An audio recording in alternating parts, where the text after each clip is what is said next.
Hello everyone, this is Abhinav Kunal and you are watching our YouTube channel law पुत्रा।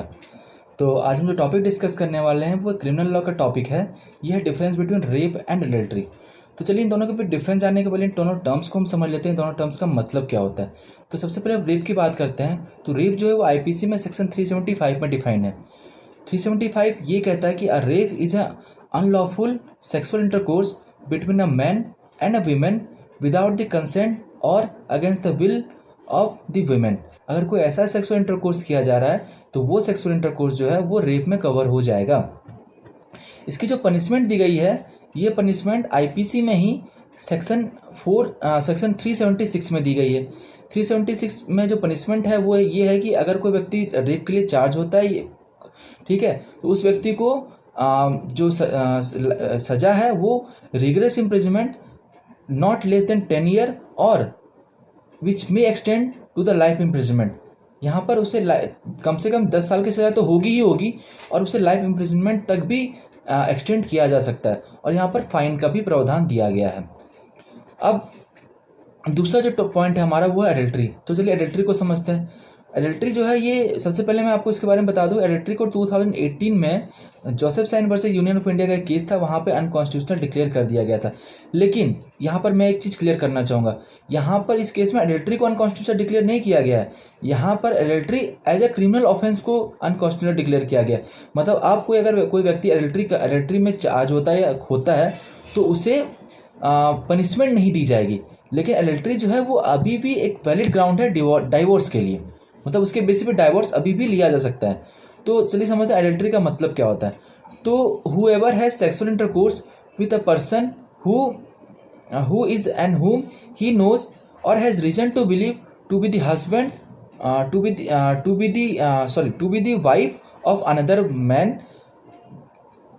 इसका मतलब क्या हुआ कि अगर कोई व्यक्ति किसी ऐसे वुमेन के साथ सेक्सुअल इंटरकोर्स कर रहा है जो कि किसी दूसरे व्यक्ति की वाइफ है, अगर उसे ये पता है कि वो किसी दूसरे व्यक्ति की वाइफ है, या फिर रीजन टू बिलीव, मतलब कि ये उसे देख कर ऐसा लग रहा है कि वो किसी, उसे पता नहीं है लेकिन उसे देखकर, उस वुमेन को देखकर लग रहा है कि वो किसी दूसरे की वाइफ है।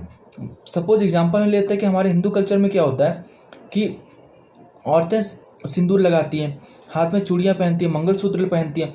तो अगर हम इसे देखें तो हम क्या समझेंगे, हम ये समझेंगे ना कि वो जो वुमेन है वो मैरिड है। तो सिंपल सा रीजन टू बिलीव में ये आ जाएगा। ओके, अगर उसके बाद भी वो व्यक्ति उसके साथ सेक्सुअल इंटरकोर्स कर रहा है तो वो सेक्सुअल इंटरकोर्स जो है वो एडल्ट्री में कवर हो जाएगा। यहाँ पर एक पॉइंट और नोट करने वाले है कि यहाँ पर जो सेक्सुअल इंटरकोर्स हो रहा है ना वो विदाउट द कंसेंट और the connivance of the husband हो रहा है। मतलब यहाँ पर हस्बैंड का कंसेंट नहीं है, यहाँ पर वाइफ का तो कंसेंट है ही ना। क्योंकि अगर वाइफ का कंसेंट नहीं रहेगा तो फिर तो वो रेप में कवर हो जाएगा, वो व्यक्ति रेप के लिए चार्ज हो जाएगा। लेकिन यहाँ पे जो कंसेंट की बात हो रही है वो हस्बैंड की वाइफ बात हो रही है। मतलब अगर हस्बैंड कंसेंट दे दे तो फिर वो जो सेक्सुअल इंटरकोर्स है वो फिर भी एडल्ट्री में कवर नहीं होगा। ठीक है, तो पूरा का पूरा जो वो है एग्री पार्टी जो यहाँ पर आएगा वो हस्बैंड आता है। ये एक इंपॉर्टेंट थिंग्स है यहाँ पर। तो इसमें जो पनिशमेंट दी गई है वो 5 साल की पनिशमेंट दी गई थी एडल्ट्री में, और इस विथ फाइन भी दी गई है। यहाँ पे फाइन का भी प्रावधान दिया गया है। ओके, तो चलिए अब इन दोनों टर्म्स को तो हमने समझ लिया। अब इन दोनों के बीच के डिफरेंस को अब समझते हैं। तो इन दोनों के बीच डिफरेंस, तो सबसे पहला डिफरेंस क्या है इन दोनों के बीच? तो सबसे पहला डिफरेंस और सबसे इंपॉर्टेंट डिफरेंस है कि आईपीसी में सब सिंपल है। आईपीसी में जो रेप है वो सेक्शन 375 में डिफाइन किया गया, लेकिन एडल्ट्री जो है वो सेक्शन 497 में डिफाइन किया गया। ये एक सिंपल सा डिफरेंस हो गया। दूसरा, पनिशमेंट की बात कर लें। रेप के लिए जो पनिशमेंट दी गई है वो कम से कम 10 साल की दी गई है, जिसे लाइफ इम्प्रिजनमेंट तक भी एक्सटेंड किया जा सकता है। लेकिन एडल्ट्री में जो पनिशमेंट दी गई है वो 5 साल तक की पनिशमेंट दी गई है। दूसरा पॉइंट जो इंपॉर्टेंट पॉइंट है यहाँ पर कि एडल्ट्री जो है, क्योंकि मैंने आपको जोसेफसाइन वाला केस बता दिया, Joseph Shine versus Union of India में क्या कहा गया कि adultery is no more a criminal offence. अब एडल्ट्री क्रिमिनल ऑफेंस नहीं है, तो adultery is now no more a criminal offence, but rape is a valid criminal offence. Rape अभी भी एक क्रिमिनल ऑफेंस है। मतलब अगर आप रेप करते हैं तो आपको एज ए प्रोविजन, रेप के प्रोविजन के हिसाब से पनिशमेंट दी जाएगी। लेकिन वहाँ पर आप अभी एडल्ट्री अगर आप करते हैं तो वहाँ पर क्रिमिनल ऑफेंस के लिए आप चार्ज नहीं होंगे। दूसरा पॉइंट हो गया। तीसरा पॉइंट की बात करते हैं जो काफ़ी इंपॉर्टेंट पॉइंट है, ये है कंसेंट। एडल्ट्री की जब हम बात करते हैं तो यहाँ पर वुमेन का कंसेंट इमैटेरियल है, क्योंकि यहाँ पर वुमेन का कंसेंट तो रहता है, यहाँ पर जो कंसेंट मैटर करता है वो हस्बैंड का कंसेंट मैटर करता है। अगर हस्बैंड का कंसेंट है तो फिर वो एक्ट जो वो एडल्ट्री में कवर नहीं होगा। लेकिन अगर हस्बैंड का कंसेंट नहीं है तो फिर वो पर्सन एडल्ट्री के लिए चार्ज हो जाएगा। लेकिन जब रेप की हम बात करें तो रेप में जो है वहाँ पर वुमेन का कंसेंट काफ़ी मतलब इंपॉर्टेंट रोल प्ले करता है। तो वुमेन का कंसेंट मटेरियल थिंग्स है यहाँ पर, मतलब अगर वुमेन का कंसेंट नहीं है तो वो पर्सन रेप के लिए चार्ज हो जाएगा। ठीक है, तो एडल्ट्री आप देखो, जैसे हमने बात की एडल्ट्री में क्या हुई कि कंसेंट ऑफ हस्बैंड की बात हुई। इसका मतलब क्या हुआ कि एडल्ट्री का जो ऑफेंस होगा, ये ऑफेंस जो है ये ऑफेंस रिलेटेड टू मैरिज है।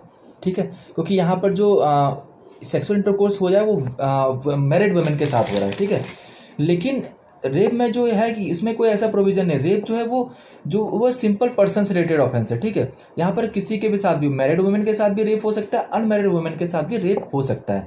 ठीक है, ये हमारे नेक्स्ट पॉइंट, इंपॉर्टेंट पॉइंट हो गया डिफरेंस का। ठीक है, अब चौथा पॉइंट हम इसके बाद का पॉइंट हम डिस्कस करेंगे। चौथा ये पॉइंट है कि एडल्ट्री जो वो कभी भी हस्बैंड के द्वारा कमिट नहीं की जा सकती। मतलब हस्बैंड कभी भी एडल्ट्री के लिए चार्ज नहीं हो सकता, लेकिन हस्बैंड रेप के लिए चार्ज हो सकता है। तो ये एक डिफरेंस हो गया। अब कैसे हो सकता है? सपोज दैट कि अगर कोई किसी व्यक्ति की शादी हुई है और जो वाइफ है वो माइनर है। अब अगर उसके साथ वो सेक्सुअल इंटरकोर्स में जा रहा है विद द कंसेंट और without the consent of that girl, okay, तो वो व्यक्ति रेप के लिए चार्ज हो जाएगा। ठीक है, लेकिन एडल्ट्री में ऐसा नहीं है। एडल्ट्री में हस्बैंड कभी भी एडल्ट्री के लिए चार्ज नहीं होता है। ये हो गया पॉइंट हमारा चौथा। पांचवा पॉइंट जब हम बात करते हैं तो ये जो है एडल्ट्री का जो ऑफेंस है ये नॉन कॉग्निजेबल ऑफेंस है। ओके, और ये ऑफेंस बेलेबल है, और ये जो tribal by the first class magistrate के थ्रू ये होता है सुनवाई, यहाँ पर इसकी सुनवाई जो होती है। लेकिन जो रेप है ये जो है ये कॉग्निजेबल ऑफेंस है और ये नॉन बेलेबल ऑफेंस है। ये वैलिड ग्राउंड है डिफरेंस की। ठीक है, तो ये हमारा पांचवा डिफरेंस हो गया। तो ये कुछ इंपॉर्टेंट डिफरेंसेस थे जो मैंने आपको इसके बारे में बता दी। और आप जब ये दोनों टॉपिक को पढ़ोगे तो काफ़ी डिफरेंसेस में निकल जाएगी। सिंपल छोटी छोटी डिफरेंसेस काफ़ी निकल जाएगी। ये इंपॉर्टेंट डिफरेंस थी जो मैंने आपको बता दी। तो आई होप आपको ये वीडियो क्लियर हुआ होगा, और ये मतलब इस वीडियो में इस टॉपिक के बारे में सारा चीज़ क्लियर हो गया होगा। अगर कोई डाउट है तो प्लीज़ आप कमेंट बॉक्स में वो लिख सकते हैं। And thank you so much, और प्लीज़ हमारे चैनल को सब्सक्राइब करें, लाइक करें। Thank you so much.